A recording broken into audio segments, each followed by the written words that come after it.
Hello, I am FedoraG4mer, and welcome to the first episode of my new incoming indie series. In this series, I will take a look at indie games that are in early development, as in alpha or beta stages of development. As with anything that's in alpha or beta, it is not a fully released product, it is not feature complete, and it is still under heavy development. Anything I might have to say about the game that seems negative is simply feedback to the developers. So, for the first episode of this series, we will be looking at Pokemon Generations, aka PokeGen. Pokemon Generations is another 3D fan-made Pokemon game, but instead of trying to be a 3D recreation of one of the original Pokemon games, it is, from the ground up, going to be a 3D action-adventure Pokemon game of its own. It will be based, of course, in the familiar Pokemon world. This game is very much alpha, and there's not a whole lot of content yet, but there is playable, and there's a little bit to show you guys. There is actually functional multiplayer right off the bat. I don't have anyone to do that with me right now, but there is functional multiplayer.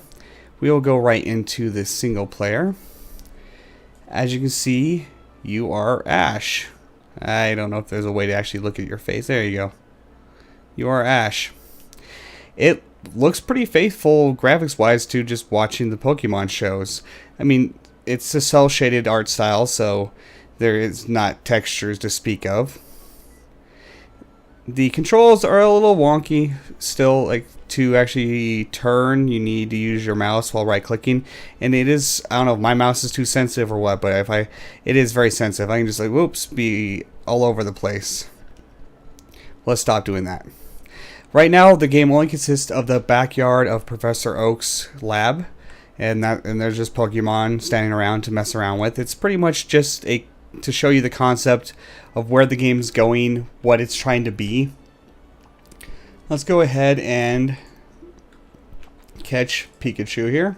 You don't have to do anything but throw a Pokeball at him. All of these Pokemon standing around have no actual AI yet. They are just there to catch or to almost kind of fight. We'll go ahead and show you that. One of the main interesting things about this game is you actually take direct control of the Pokemon rather than a RPG type interface that you have in most Pokemon games. Let's go ahead and we'll hit tab and bring Pikachu out. I had to grab Pikachu with Ash because it just had to be done.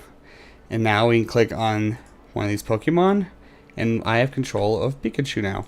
The camera is a little strange to control when you're, let's see, when you're the Pokemon. It doesn't allow me to actually turn it. I don't know, that'll be improved, I'm sure. As I said, there's no actual AI on the enemy Pokemon. They just kind of chase. They just chase right in front of you. Then you can use some attacks. That one doesn't do a whole lot. Let's electrocute Pidgey here.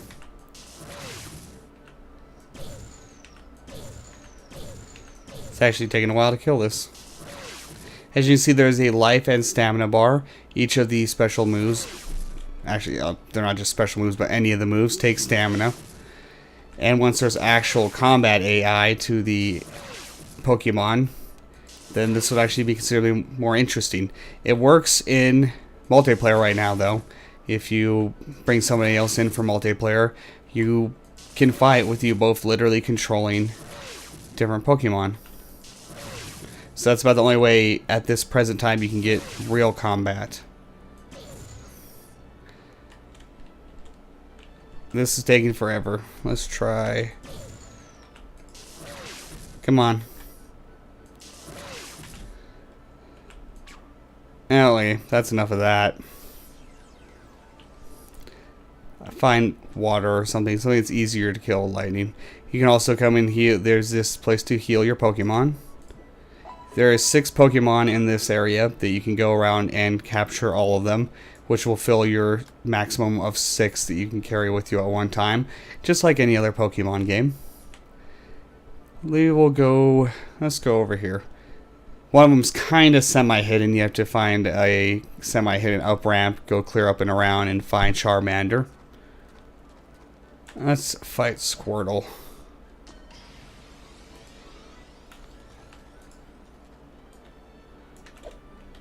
Oops, I stopped that fight.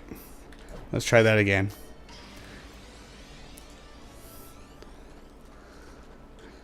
Alright, let's try. I can't see my targeting thing, but...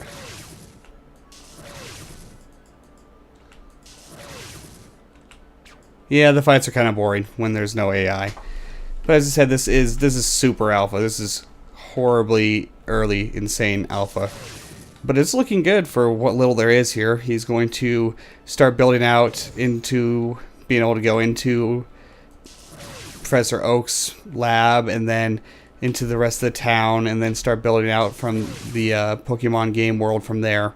And from what I've read, he's going with a fairly good recreation of the original Pokemon world. You know, it's going to look as you would expect if you've played the original Pokemon games. Route 1 will be there, all the different routes.